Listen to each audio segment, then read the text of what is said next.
Qual era o contexto histórico na festa de Pentecostes? A pessoa que é batizada no Espírito Santo, ela é mais crente e mais fiel do que as demais?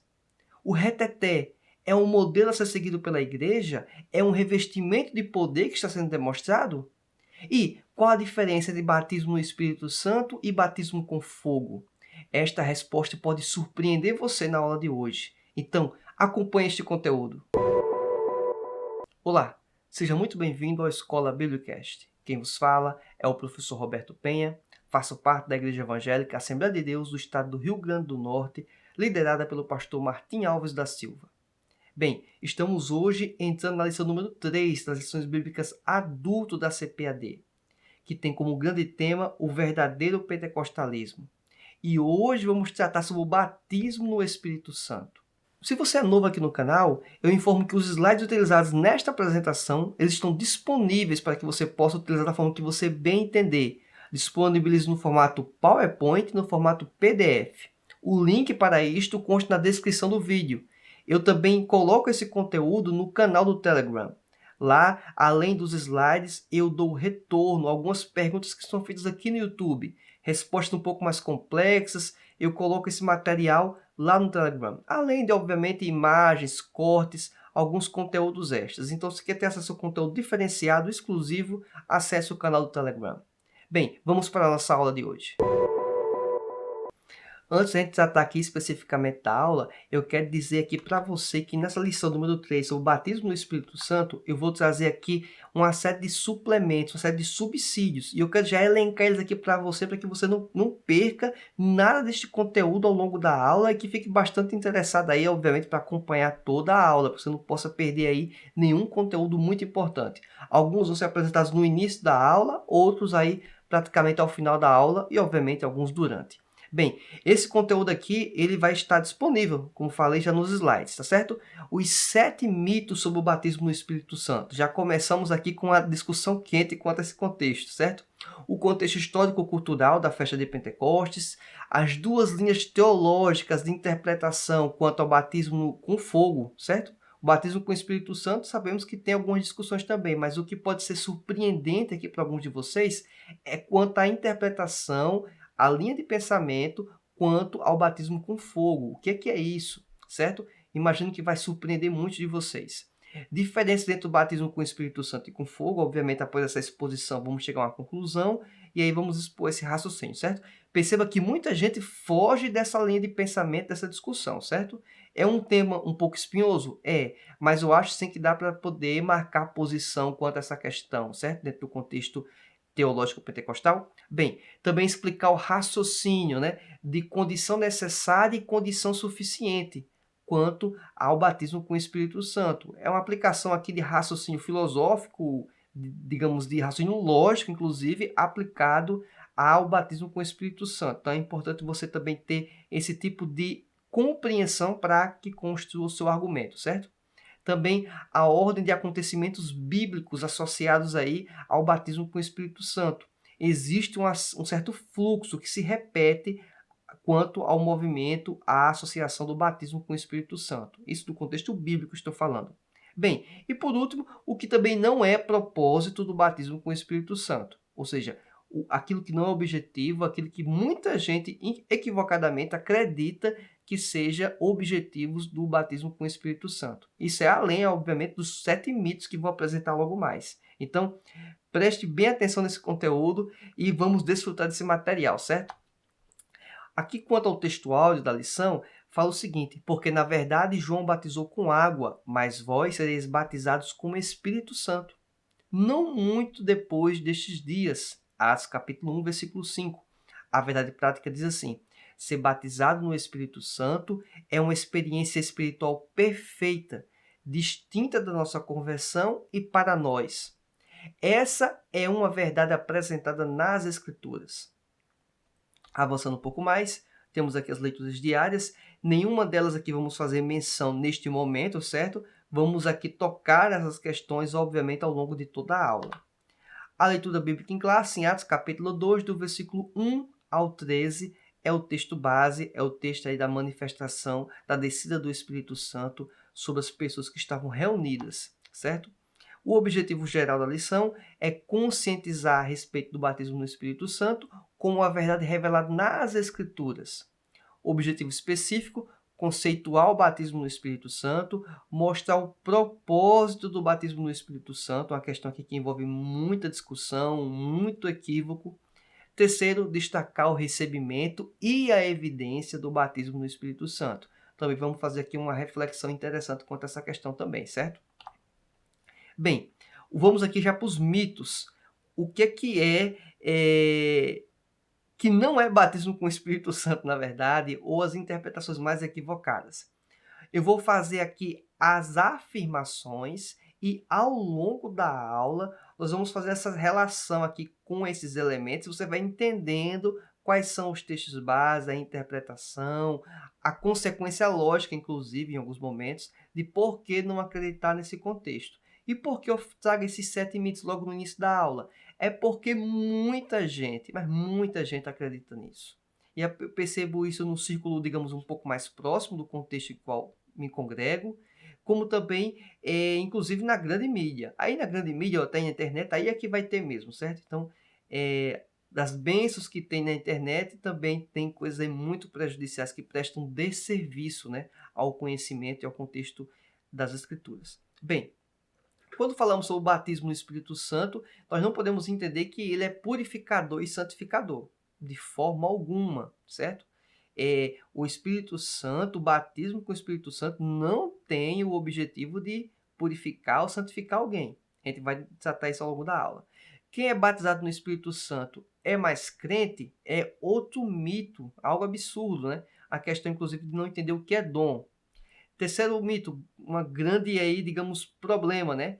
É que a pessoa que entende que é batizada no Espírito Santo é como se ela tivesse uma maturidade maior do que os demais, o que também não faz sentido, né? Só fazer aqui um rápido parêntese, eu já presenciei, vamos ver inclusive relatos bíblicos que sugerem esse tipo de elemento, que pessoas aceitam a Jesus e logo em seguida falam em línguas, certo?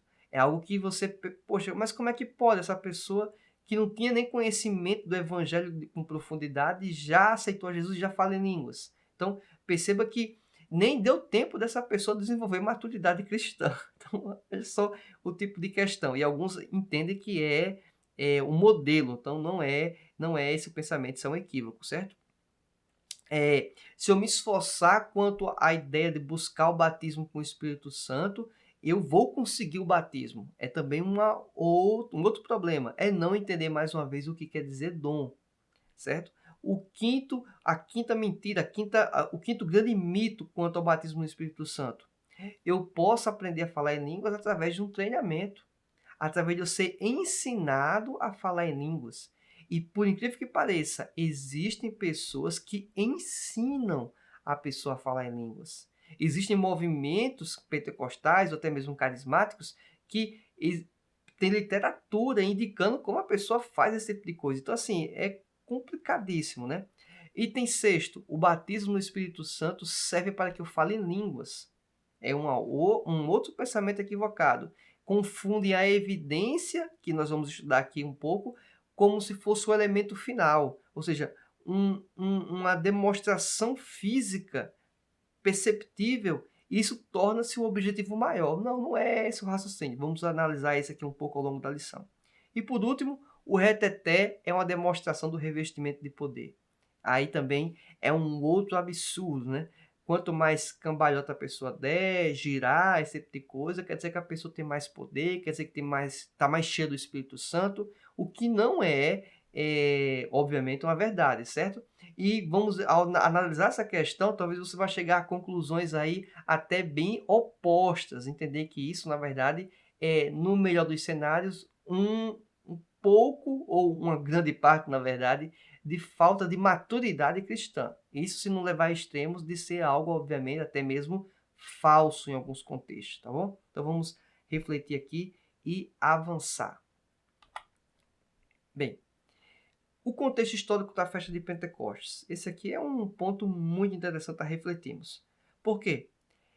Dentro da festa de Pentecostes, ela fazia parte de um grupo de 3 grandes festas. O povo judeu, ele tinha uma série de festas, mas destacavam-se três: a dos tabernáculos, a da Páscoa e a de Pentecostes. Dentre essas três, a de Pentecostes é a que tem menos importância, mas ela está entre essas grandes três festas. Então, esse é um ponto importante.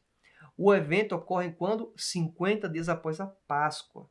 Então, em virtude dessa festividade, até mesmo ela está próxima de uma data, né, 50 dias, dentro daquele contexto em que não havia meio de transporte e se reunia pessoas do mundo todo, ou pelo menos grande parte do Império Romano aparecia lá, o que alguns faziam era, em virtude do tempo de deslocamento e do gasto financeiro, alguns simplesmente permaneciam de uma festa até a outra, certo? Ficavam lá. Os judeus partos, é uma informação interessante, eles sabiam aramaico, os de outras regiões romanas sabiam grego, né, e até com elevado conhecimento, além de outros que conheciam o quê? Línguas e dialetos locais de determinada região, obviamente combinando até com outras línguas, né? Ou seja, tem o conhecimento do dialeto daquela língua, além do grego, o aramaico e assim por diante. E embora os judeus eles estivessem, digamos, ligados àquela região da Palestina, Jerusalém e assim por diante, eles tinham uma ligação muito forte também com o seu local de origem, ou que estavam vivendo naquele momento, na verdade. Ou seja, a cultura do povo judeu era importante? Era, mas eles também estavam ligados, estavam conectados a uma cultura de uma determinada região. E por que é importante a gente entender esse contexto logo do início? Nós, inclusive por sermos pentecostais, sabemos e entendemos o agir de Deus ao longo de toda a história, ou seja, foi no tempo bíblico e foi até os dias de hoje. Só que, olha que interessante, a festa de Pentecostes como um momento propício para que as pessoas fossem impactadas pelo Evangelho, conhecessem mais a palavra de Deus, conhecessem o poder de Deus e que, após a festa, o que iria ocorrer? Elas retornariam para os seus locais de origem. Ou seja, se criou uma série de missionários, vamos dizer, não de patente, não de considerado, digamos, renome, né, ou status, ou evangelistas, mas eles voltaram para os seus locais sabendo da verdade, inclusive comunicando o evangelho. Então, perceba que a espera de quando Jesus fala, espera que vai chegar o momento que vocês vão ser cheios do Espírito Santo. Esse momento foi no momento assim, do contexto olhar humano, perfeito. Obviamente, sempre vai ser perfeito na ótica de Deus, porque ele sempre vai agir de forma correta, sempre vai agir de forma perfeita. Mas, do ponto de vista humano, assim, é de se maravilhar o agir de Deus, de como foi. Não vai de contra a lógica, né, nessa questão. Está muito bem alinhado. O momento oportuno que muita gente reunida de diversos lugares, elas vão ser impactadas pelo evangelho e vão retornar para os seus locais de origem. Então, perfeito aí para que desse vazão ao anúncio do evangelho. Um outro suplemento importante é quando a gente vai falar sobre o batismo com o Espírito Santo e com fogo. E por que eu tenho que pontuar essa série de elementos antes, inclusive, de entrar nos tópicos da lição? Se você for perceber, eu não estou entrando aqui nos tópicos da lição. São conteúdos extras. E se você for procurar literatura a respeito, você vai ter um pouco de dificuldade de encontrar materiais, principalmente em língua portuguesa, certo? E quando eu vou falar dessa temática aqui específica quanto ao batismo com o Espírito Santo e com fogo, até alguns livros teológicos pentecostais, eles, de certa forma, até fogem quando vai se discutir esse termo fogo, né? Então, a gente vai tentar tratar aqui um pouquinho sobre as duas principais linhas de pensamento sobre o batismo com fogo. Quanto ao batismo com o Espírito Santo, é praticamente unanimidade, o pensamento comum nesses dois grupos. A diferença é quanto a esse fogo. O primeiro grupo que eu vou apresentar aqui, eles trazem a ideia como base que é um aspecto purificante, esplêndido do batismo no Espírito.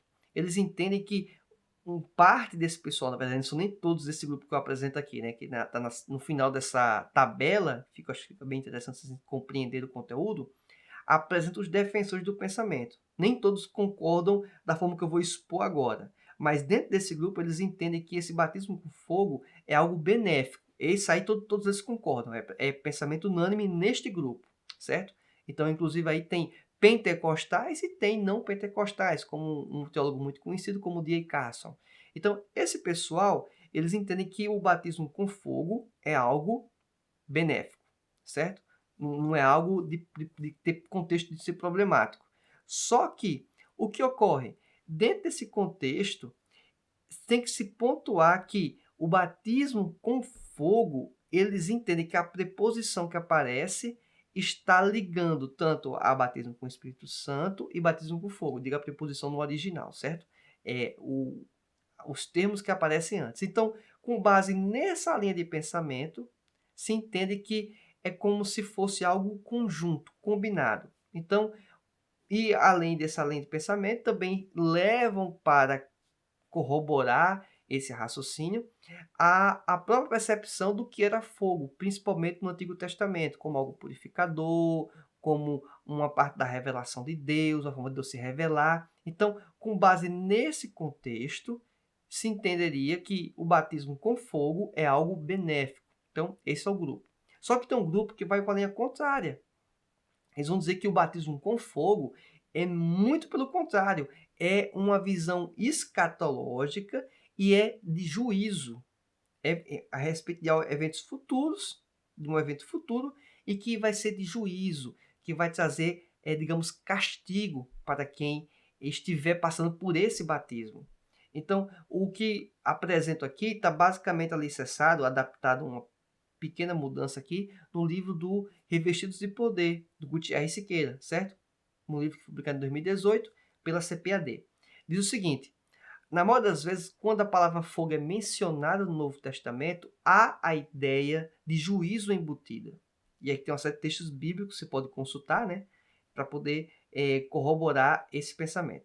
Além disso, os textos de Mateus capítulo 3, versículo 11 e 12 e Lucas capítulo 3, versículo 15 ao 17 não apresentam a conotação que ele fala litúrgica ou sacramental. E nesse contexto aqui, de Mateus capítulo 3, versículo 11 e 12, é quando fala o João Batista, né, mencionando que ele batizava com água para arrependimento, mas viria um após ele, que era Jesus no caso, que batizaria com Espírito Santo e com fogo. É essa a ideia que é apresentada nesse versículo, nesse contexto. Então, esse batismo com o Espírito Santo e com fogo naquele contexto, nos versículos anteriores, lá em Mateus capítulo 3, João Batista estava mencionando, estava conversando com o pessoal que estava, digamos, os hipócritas, o pessoal que estava contra a verdade, contra o próprio movimento de João Batista, contra o que era, digamos, o movimento de Deus naquele período, que João Batista estava dando início, estava abrindo lá, digamos, os caminhos, preparando o caminho para que viesse o Messias, para que viesse Jesus. Então, ele estava falando lá com a chamada raça de víboras, né? Ou ninhada de víboras. E esse pessoal que ele estava tratando, que ele estava discursando, era um grupo inicial de discurso. Depois, quando ele vai apresentar os versículos 11 e 12, dá a entender que tem este grupo presente, mas que também outras pessoas, para que ele pudesse até, inclusive, mencionar do lado positivo do batismo, que é o batismo com o Espírito, e o lado negativo, o lado do juízo, que é o batismo com fogo. Então, é basicamente esse o contexto, certo? Então, também temos aqui o grupo de pensadores que entendem que essa é a forma adequada de se interpretar esse batismo com fogo. Temos Stanley Orton e Craig Kinner, só de referência aqui de gente de peso que entende que é essa a melhor interpretação possível para o batismo com fogo. Então, eu percebo que aqui vai já de encontro, ou contra, né, na verdade, a que muitos entendem do que é o batismo com fogo. Pensar que é algo benéfico, algo positivo. Então, batismo com fogo tende a ser algo negativo. E o Gutierrez Siqueira, que ele fez esse levantamento de pessoas que acreditavam ser batismo com fogo algo de juízo, e as pessoas que acreditavam que seria o batismo com fogo algo benéfico, ele entende que não seria exagero nenhum indicar o quê? Que 80% dos comentários bíblicos, o pessoal que segue, que estuda isso, mencionar que existe sim a linha para o juízo, certo? Então, a maioria do pessoal que estuda profundamente a Bíblia encaminha para esta questão, tá certo? Então, uma outra questão também que ela apresenta, que é uma discussão um pouco assim, um pouco lógico, é que se relaciona à ideia de purificação, seria o do primeiro grupo, ao batismo no Espírito Santo, pode trazer alguns problemas importantes quanto à interpretação exegética. Por quê? A teologia assembleana ela rejeita a ideia metodista wesleyana, que é o quê? Que existe uma segunda obra da graça, ou que chamam alguns de segunda bênção. É lógico que o batismo no Espírito Santo é uma segunda bênção, mas da forma que está dentro do movimento wesleyano, é numa questão de ser algo purificador e santificador, o que não é a visão teológica pentecostal da Assembleia de Deus, ou a teológica pentecostal clássica. Mas saber que tem essa discussão, essa divisão. Então, entenda que o batismo no Espírito Santo ele tem uma conotação positiva? Tem. O batismo com fogo, conotação negativa. E aqui viemos aqui para essa apresentação que faz uma breve síntese da diferença desses dois batismos. O primeiro batismo no Espírito, é o batismo de bênção, enquanto o batismo com fogo é um batismo de julgamento. O batismo no Espírito Santo aconteceu em Pentecostes, ocorre até os dias de hoje. O batismo com fogo será no futuro, é algo escatológico. O primeiro batismo ele é apreciado, obviamente, e desejado pelos crentes, pelos irmãos. Contudo, o batismo com fogo é o destino dos descrentes, é a fatalidade, é o julgamento para com estes. E para que você possa até entender um pouco do contexto histórico-cultural desta passagem, a ideia de, quando se fala também do batismo, de usar a pá, né, para separar, basicamente o que ocorria é o seguinte: se jogava grãos com a pá ao ar, e o grão, por ser pesado, ele caía e a palha, ou aquilo seco, né, que não prestava, que não tinha utilidade, o vento simplesmente levava, ou simplesmente o vento separava. E com isso era queimado no fogo. Então, perceba que a ideia da associação também da separação ocorre quando se fala sobre batismo com o Espírito Santo e batismo com fogo. Então, perceba aqui que temos aqui um suplemento muito importante. E isso pode surpreender aí, já antemão, professor, né, de escola dominical, alunos mais engajados, vão perceber que vai ter gente que vai se surpreender. Então, se prepara, estuda o material para que você possa apresentar da melhor forma possível para poder diminuir qualquer risco, certo? Mas é importante, julgo eu, não estar tocando isso na lição bíblica, mas não tem como não falar essa temática, na minha percepção, sem tocar, sem tratar deste subitem, tá certo?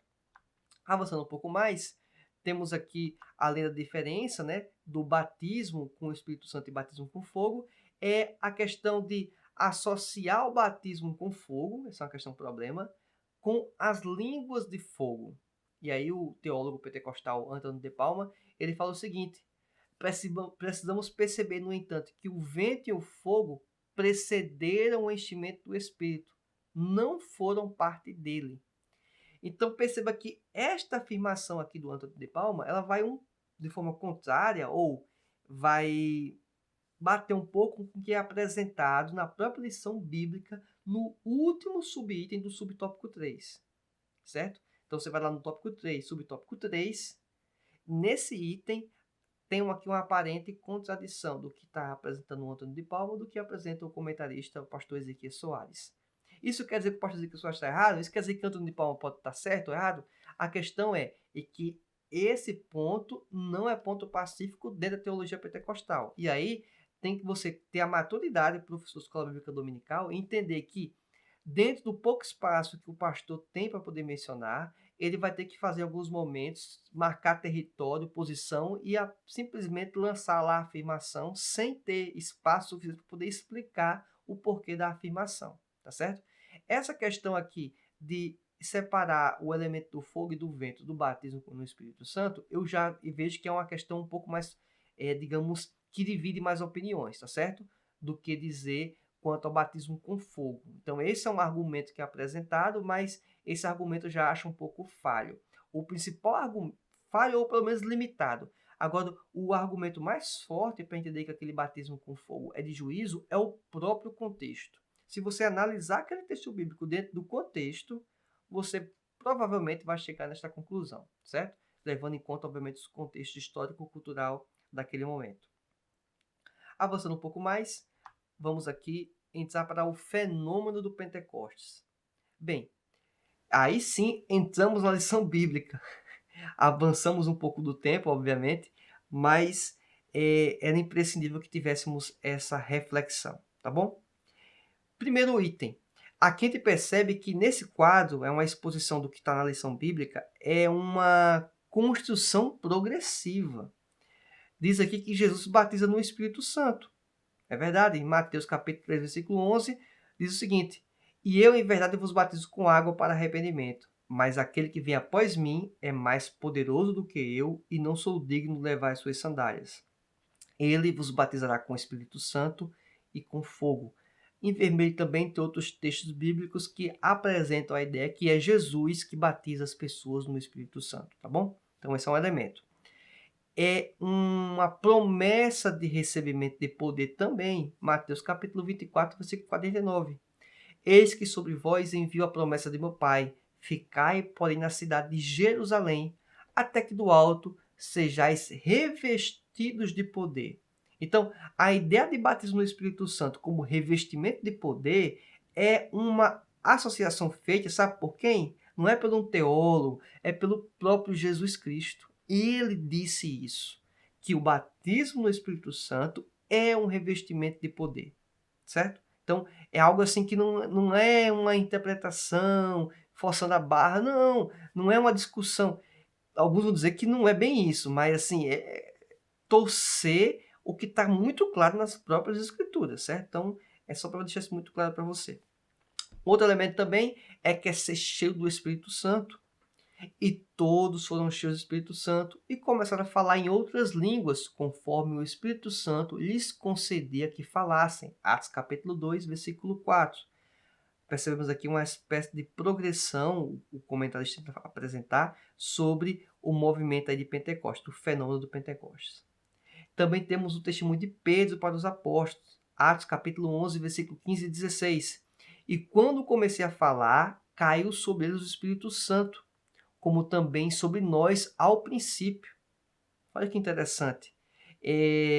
O próprio Pedro ele testemunha um evento ocorrendo do recebimento, da descida do Espírito Santo sobre algumas pessoas.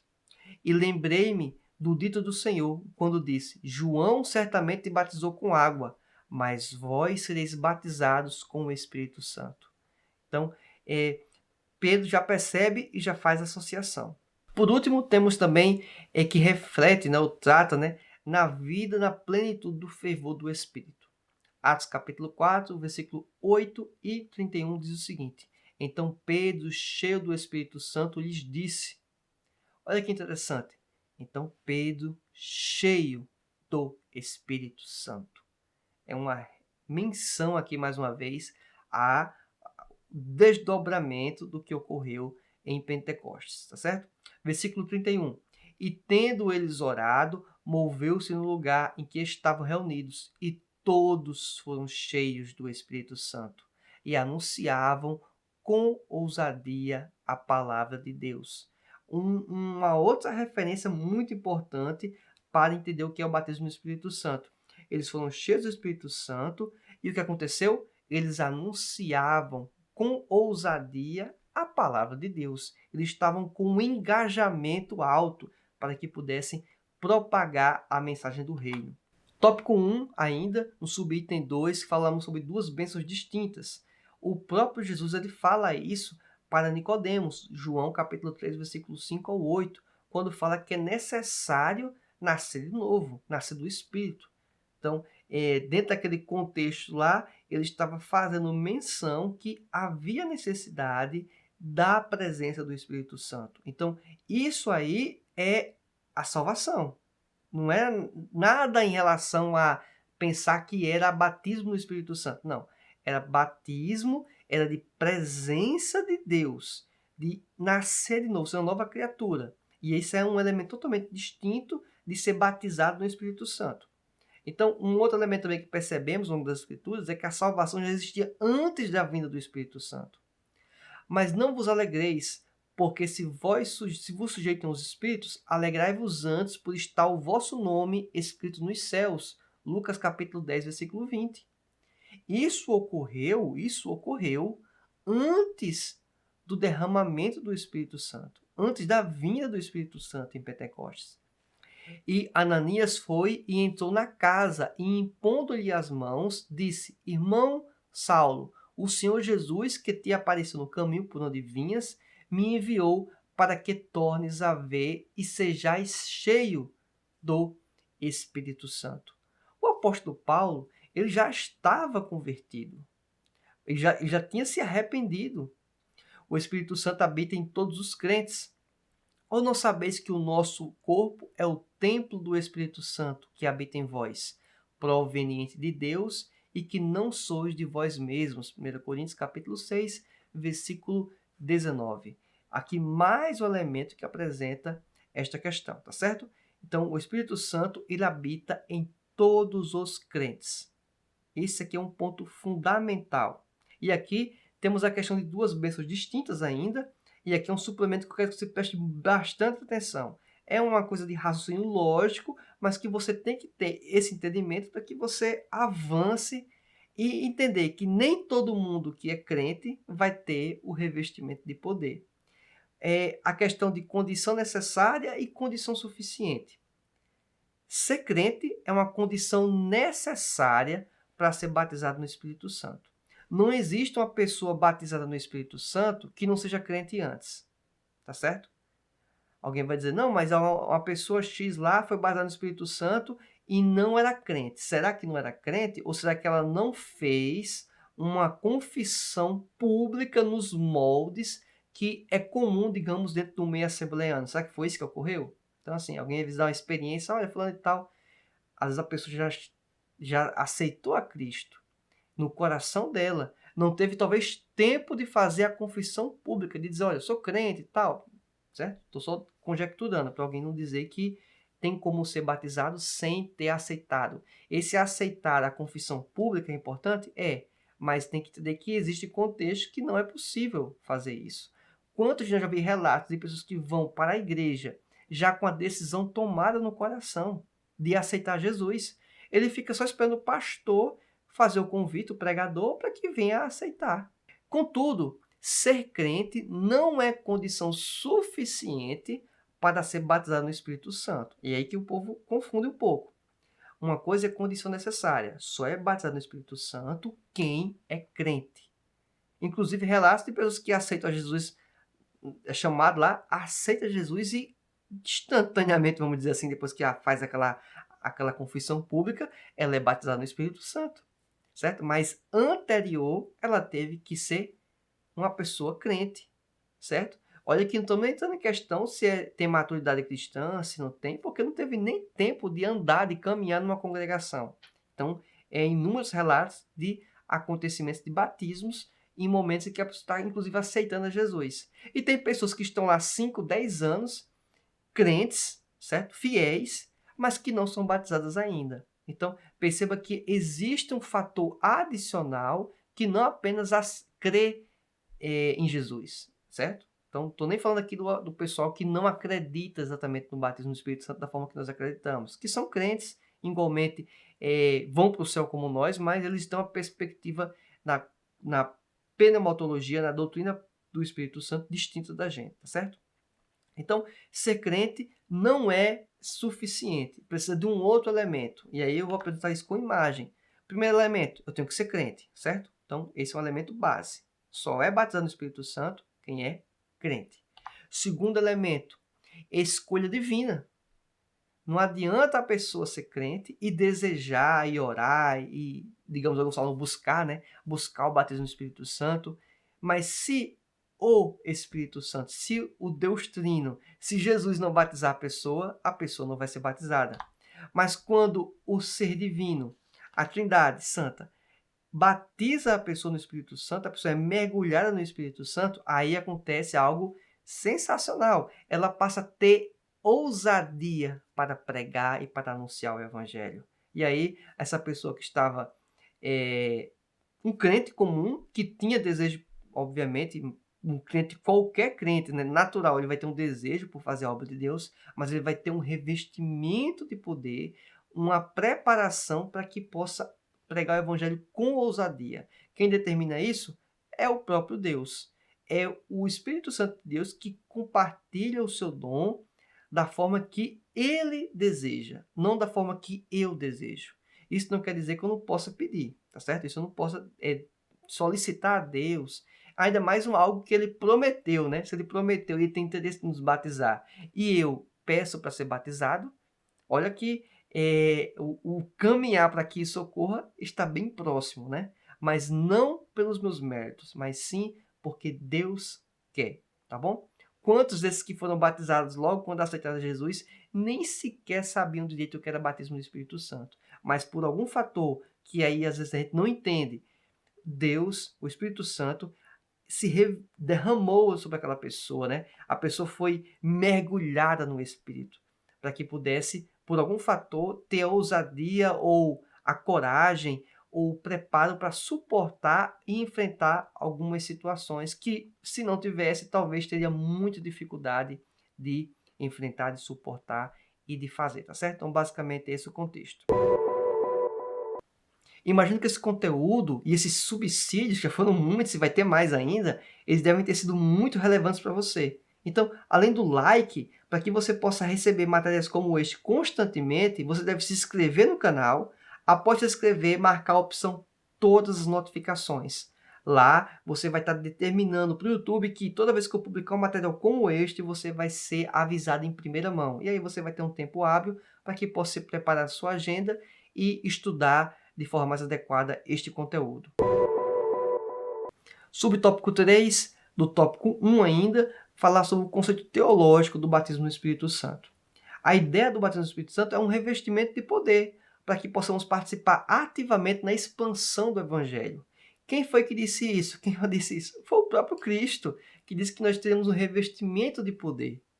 Certo? Então, o próprio Cristo estabeleceu isso. Um exemplo também dessa questão quanto a buscar e até a ousadia, também apresenta-se aqui em Atos capítulo 2, versículo 38 e 39. E disse-lhe Pedro, arrependei-vos e cada um de vós seja batizado em nome de Jesus Cristo, para perdão dos pecados, e recebereis o dom do Espírito Santo, porque a promessa vos diz respeito a vós, a vossos filhos e a todos os que estão longe, a tantos quantos Deus, nosso Senhor, chamar. Perceba que a questão de inclusão, de abraçar todo mundo. E ele fala, e é interessante quando ele fala a todos que estão longe, porque o contexto da de Pedro é um contexto imediato, um contexto próximo. Então, estava para todo mundo que estava lá? Estava. Começou lá no Pentecostes, na festa de Pentecostes? Começou na festa de Pentecostes. Mas a mensagem não se restringia apenas a uma cidade ou a uma nação como Israel. A mensagem era para o mundo inteiro. Inclusive para aquele mundo que nem sequer eles conheciam. Mas a mensagem era para toda a sociedade, para toda a humanidade. Ele fala a todos que estão longe, a tantos quanto Deus, nosso Senhor, chamar. Inclusive temos um elemento bíblico aqui, uma informação importante, que o objetivo do batismo no Espírito Santo é alcançar todos os crentes. A promessa é para todos. Nem todos vão ter. Alguns porque simplesmente não creem, não é que não buscam, eles simplesmente não acreditam, desconsideram isso como uma possibilidade. Então fica muito difícil. Tem relatos de pessoas que não acreditavam e foram batizadas no Espírito Santo. Eu sei que tem, mas grande parte do pessoal que não acredita, infelizmente, não vai receber o batismo no Espírito Santo, certo? É uma experiência que não vão desfrutar. Daqueles que acreditam, uma grande parte recebe, uma outra parte não recebe, sabendo que é um dom de Deus. Deus determina isso. Então, avançando um pouco mais nessa reflexão, podemos aqui apresentar inclusive uma imagem que ela traduz bem isso, né? Essa imagem que eu usei na aula anterior, quando falamos sobre o plano de redenção, né? Na perspectiva do Espírito Santo, também se aplica aqui para o batismo do Espírito Santo. Se aplica para todas as pessoas. Vamos avançar aqui para o tópico 2 agora. O propósito do batismo no Espírito Santo. E o item 1 é a finalidade. O propósito central, obviamente, é a capacitação para o serviço. E Atos capítulo 1, versículo 8 diz isso. mas recebereis a virtude do Espírito Santo, que há de vir sobre vós, e ser-me-eis testemunhas, tanto em Jerusalém, como em toda a Judéia, Samaria e até aos confins da terra. Olha que interessante, mas recebereis a virtude do Espírito Santo. E o que vai ocorrer em seguida? Eles vão ser testemunhas. E vai ser em Jerusalém, e na Judéia, e Samaria, ou seja, na região próxima, o seu vizinho, a região imediatamente próxima e até mesmo toda a terra.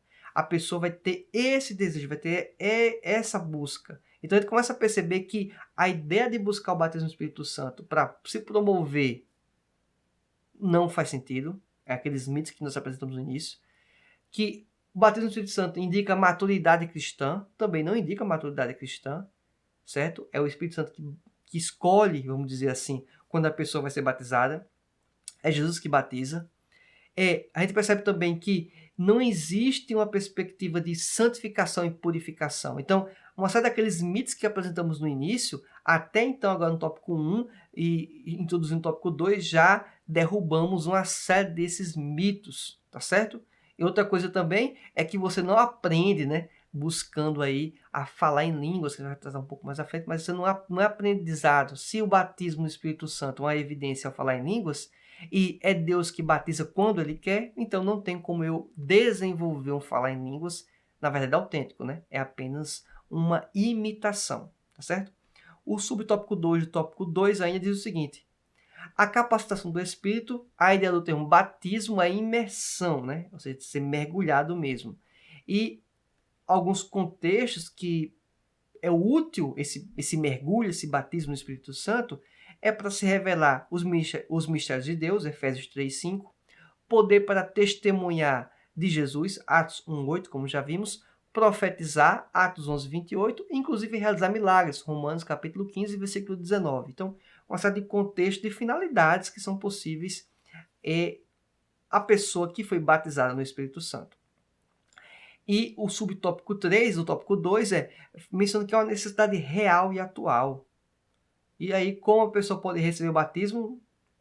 Obviamente, o próprio Jesus que batiza. E aí temos os textos bíblicos que apresentam essa questão. Então, Deus fez a promessa, Ele tem desejo de batizar todos nós. E eu e você podemos o quê? Pedir a Deus, certo? Pela graça de Deus, sou batizado no Espírito Santo. E uma outra questão também muito importante é qual é a ideia de se buscar esse batismo no Espírito Santo, se existe algum tipo de ciclo. Como assim? Existe algum caminho, existe algum padrão? A gente vai analisar aqui 4 passagens e entender como funciona esse mergulho no Espírito Santo. Se existe algum ciclo, se existe alguma formatação para isso. Em Atos capítulo 2, versículo 38, temos aqui a ideia dos cristãos judeus. Primeiro foi pregado que era necessário que eles se arrependessem para que pudessem crer, obviamente. Né? Se está crendo, tem que se arrepender. Depois você é batizado nas águas e depois é batizado no Espírito Santo. Aí é dada uma espécie de fórmula inicial, o que é absolutamente muito comum dentro do nosso contexto até nos dias de hoje. Né? A pessoa aceita Jesus, é batizada nas águas, posteriormente tende a ser batizado no Espírito Santo. Não necessariamente, mas é o que acontece em grande parte das vezes, pelo menos do contexto que eu estou, digamos, inserido, certo? Entre os samaritanos, Atos capítulo 8, versículo 14 e 17. Percebemos que era um grupo que era, digamos, isolado, né? Um grupo que era considerado segunda classe em relação aos judeus, em relação ao tratamento e à proximidade com Deus, segundo a visão dos judeus, certo? Para os samaritanos, na verdade, não era, né? Mas é essa a questão. Primeiro item, tem que crer. Eles creram. Foram batizados com água. Aí os apóstolos oraram por eles. Olha que o orar não é um problema da pessoa ter a oração. Os apóstolos, inclusive, colocaram as mãos sobre eles. É os apóstolos que batizam no Espírito Santo? Não. É os apóstolos colocando as mãos que batizam? Também não. Mas eles manifestaram o interesse. Eles oraram, apresentaram a demanda para Deus. E isso não tem nenhum problema, tá certo? A gente não pode orar a Deus para pedir algo específico, para atender uma necessidade minha, da minha família. Por que eu não posso orar a Deus pedindo um dom específico?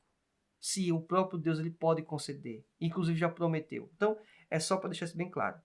Temos também Atos capítulo 10, versículo 44 ao 48, entre os gentios. Primeiro eles creram, receberam o batismo no Espírito Santo e depois é que foram batizados com água. Mudou a ordem, né? Geralmente é batizado na água para depois ser batizado no Espírito. Não, aqui foi o contrário. A pessoa foi batizada no Espírito Santo antes do batismo em águas. E quantos de nós talvez já também conhecemos pessoas que, por algum fator, ela não foi batizada ainda, até por alguma regra denominacional que proíbe por certo fator, por certa circunstância, mas aquela pessoa já é batizada no Espírito Santo, certo? E fora os acontecimentos que a pessoa é batizada no momento que está aceitando, logo depois, poucos dias depois. E o texto base aqui desse trecho que eu quero apresentar é Atos capítulo 10, versículo 47. Grifei aqui inclusive em vermelho. Respondeu então Pedro: pode alguém porventura recusar a água para que não sejam batizados? Estes que também receberam, como nós, o Espírito Santo? Ele está questionando. Como é que eu vou impedir uma pessoa de ser batizada nas águas se o próprio Espírito foi derramado sobre essa pessoa foi mergulhada no batismo no Espírito. Então, não faz sentido na visão aqui a argumentação de Pedro, né? Ele faz essa questão. Coisa, inclusive, para a gente refletir na nossa prática como igreja nos dias de hoje, tá certo? É uma reflexão aqui que eu quero deixar também. Atos 19, do versículo 1 ao 7, fala sobre os discípulos de João Batista. E aqui é um fato bem curioso, né? Eles creram, foram batizados com água, o apóstolo Paulo impôs as mãos sobre eles e eles receberam o batismo no Espírito Santo. Mas por que eu acho interessante e curioso esse fato?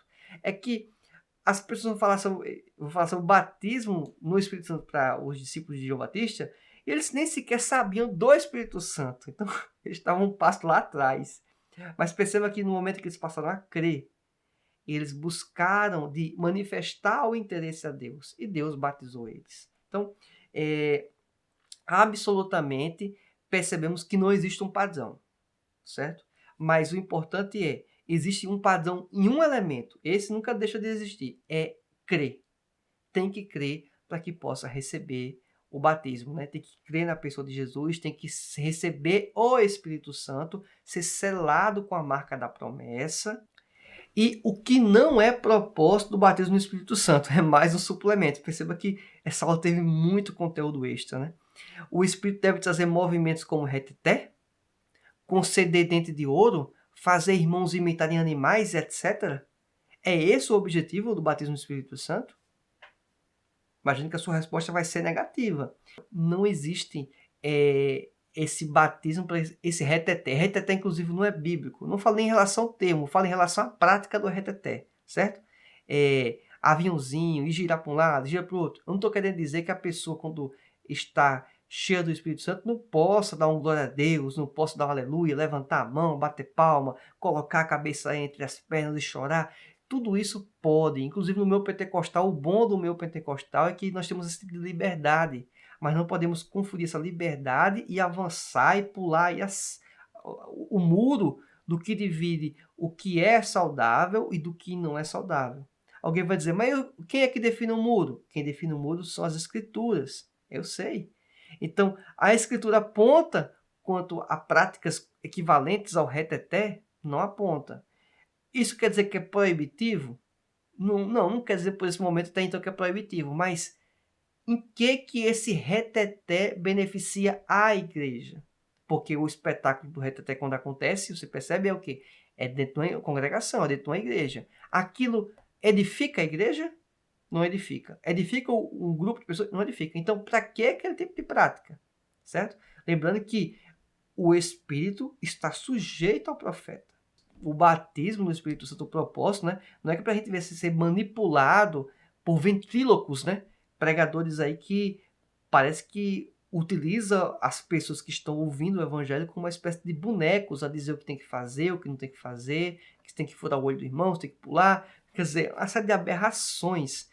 E isso é apresentado, tá certo? Então, não é para existir esse tipo de coisa dentro do nosso meio.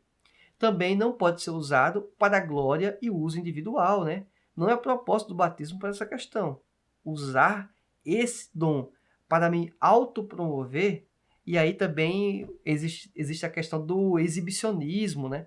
Não sei se no contexto que você está me acompanhando, você já ouviu falar desses termos, mas rajada de língua estranha, metralhadora de língua estranha, e o pessoal gosta disso, pessoas que falam em relação à falta de conhecimento bíblico, porque durante a pregação a pessoa fala, Jesus é bom, Jesus nos salvou, Jesus vai voltar para resgatar a igreja, e a pessoa está lá calada. Mas no momento em que a pessoa começa a falar uma língua estranha, né?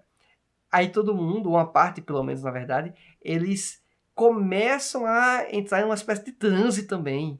E falando e dando glória. Tudo bem. Aí você vai olhar, alguém interpreta essa língua? Não. Então como a pessoa dando uma glória a Deus, aleluia, de algo que nem sequer eles entendem?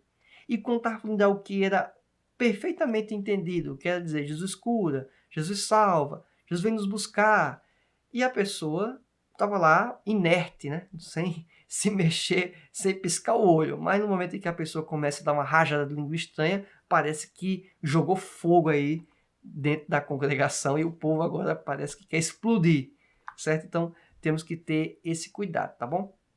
Item 3, o recebimento e a evidência do batismo no Espírito Santo. O recebimento do batismo no Espírito Santo, ele é entendido por muitos teólogos, certo? Inclusive aqui o Ezequiel Soares apresenta essa lógica, que é pelas outras línguas, a demonstração física, a glossolalia. É essa evidência de falar uma língua que ela não é língua do nosso entendimento, não é uma língua portuguesa, não é a língua inglesa, não. É uma língua que ninguém entende, a não ser que tenha um dom de interpretação de línguas, tá certo? E uma outra informação também importante. A própria pessoa que tem um dom de línguas, ela pode orar a Deus e buscar a Deus para que Deus possa dar o entendimento da interpretação das línguas. Isso é bíblico, inclusive, tá certo? Fica essa informação aqui adicional para você. Temos um texto base também em Atos capítulo 10, versículo 46, que fala, os ouviam falar em línguas e magnificar a Deus. Olha que interessante, né? A questão aqui envolvendo as pessoas a entenderem quando tiveram o entendimento de falar em línguas, elas magnificavam a Deus. A oração em línguas é bíblica também, certo? O apóstolo Paulo menciona isso. Bem, a função das línguas. O dom de línguas, pelo que se vê nos capítulos 12 a 14 de 1 Coríntios, está associado ao quê? A uma oração pessoal, certo? As línguas em Atos, obviamente, indicam o recebimento do poder profético. As línguas nas cartas paulinas são também importantes, pois o apóstolo descreve como a língua do Espírito, por meio das quais conversamos com Deus em mistério. Por meio delas oramos em Espírito e louvamos a Deus. E estou nem dando aquela questão do falar em línguas, se não tiver quem interprete, que a pessoa fale para si mesma, certo? Fale baixo. É lógico que num primeiro momento em um culto, você pode falar em voz alta. Por quê? Porque se tiver um intérprete, aí a pessoa vai interpretar. Mas enquanto você não souber que tem intérprete, até tudo bem você falar em voz alta. Mas percebeu que naquela congregação, naquele grupo, não tem ninguém que interpreta a língua, o que é que você faz? Não fala em línguas, em voz alta, porque isso não está edificando a ninguém, a não ser a você mesmo. Agora, se tiver quem interprete, a igreja toda vai ser abençoada. É o que diz a própria palavra de Deus. Não é invenção, não é criação teológica ou do nada, né? Que alguns fazem esse tipo de conjectura em outras coisas. Mas aqui está muito claro que é esse o ensinamento bíblico. Então, pegar o microfone e ficar dando rajada de língua estranha é falta de conhecimento bíblico se você souber que aquela igreja não tem pessoas ou alguém que possa vir a interpretar aquela mensagem, tá certo? Então, vamos avançar aqui. O item 3, a atualidade das línguas. A promessa de ser batizado no Espírito Santo é para toda a igreja. Isso engloba todos os cristãos, em todos os lugares, em todas as eras. Não existe indicativo na Escritura Sagrada que trate que o batismo no Espírito Santo foi algo restrito àquele período. Não. A indicação é que ele continua para os dias de hoje. E isso é muito relevante para que você possa entender que você pode e deve, inclusive, sendo pentecostal, orar a Deus, pedir a Deus para que ele possa, não é falar em línguas, mas dar o revestimento de poder. Aí esse revestimento de poder vai trazer, provavelmente, né, segundo a visão que nós entendemos, também é a minha particularmente, por enquanto, que vai ter evidência inicial do falar em línguas, tá certo? Então, precisamos e desejamos fazer isso. Existem discussões, obviamente, né, como falei, se a pessoa, ela, sendo baseada no Espírito Santo, se ela vai falar em línguas, certo? Isso aí foi motivos, inclusive, de rachas aí dentro do início do próprio movimento pentecostal, tá bom? É só para deixar isso muito claro. Quer ter um pouco de conhecimento sobre um aspecto histórico sobre o verdadeiro pentecostalismo? Existe um vídeo aqui no canal, entrevista ao pastor Cláudio Maia, e tem elementos muito importantes para esta aula, como para outros que vão existir. Então, é um conteúdo aí abrangente, é um vídeo não datado, né? Um vídeo aí que vai transcender esse período das lições bíblicas que estamos estudando nesse período, certo? Concluindo, temos o seguinte: o batismo no Espírito Santo é distinto da salvação, isso é um ponto pacífico. Existe diferença entre ser batizado com o Espírito Santo e com fogo. Esse ponto aqui, eu não vou dizer que é um ponto pacífico, mas é muito direcionado nas escrituras, no contexto bíblico, que há uma distinção sim, tá certo? Então esse é um ponto que pode criar polêmica, você pode inclusive estar discordando. Se você discorda, coloca no comentário aí a sua discordância, em que nível é, porque é importante a gente ter esse tipo de conhecimento, tá bom? O batismo no Espírito Santo é atual, bem como as línguas. Então, é para o dia de hoje? É. O falar em língua do dia de hoje? É sim também. Por mais que alguns querem achar que a gente está sendo influenciado psicologicamente, que algum pastor está nos orientando. Então, assim, existe um ensinamento que eu falei, do aprender a falar em línguas, que é totalmente equivocado. Mas o aspecto genuíno, ele é para os dias de hoje, sim. Agora, se a pessoa não crê, fica difícil ela passar pela experiência, porque ela simplesmente desconsidera isso como uma possibilidade, tá certo? O batismo no Espírito Santo é um dom e pode ser retirado. Isso é importante você ter esse conhecimento. Imagina só, a pessoa pode perder a salvação na perspectiva arminiana, que nós estudamos, analisamos e faz parte do contexto da teologia pentecostal.